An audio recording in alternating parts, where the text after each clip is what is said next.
So this paper assesses investments required and the impacts of achieving total rural electrification and universal access to clean combusting fuels and stoves for cooking by 2030 using alternative policy pathways.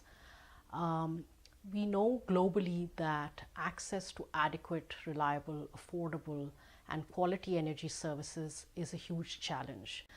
Currently, over 20% of the global population remains unelectrified, and over 40% cooks with traditional solid fuels in inefficient devices.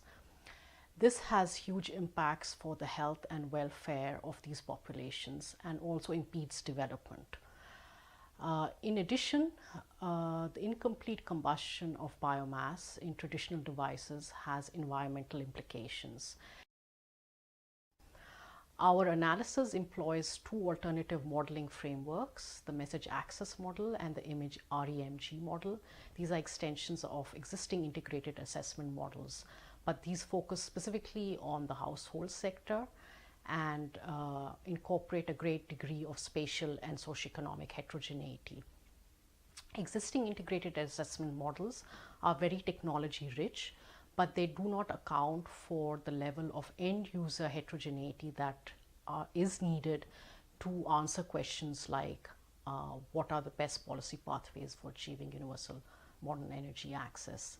For this reason, we distinguish between rural and urban households and between households belonging to different income or expenditure groups to account for differences in affordability across socioeconomic classes, as well as differences in energy infrastructure availability across different regions.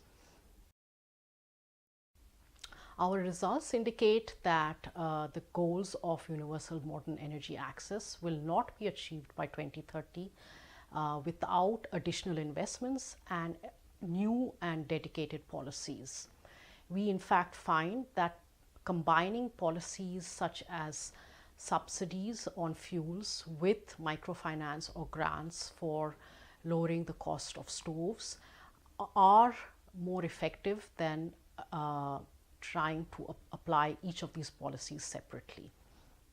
We find that additional investments of 65 to 86 billion US dollars per year till 2030 will be needed to achieve the goals.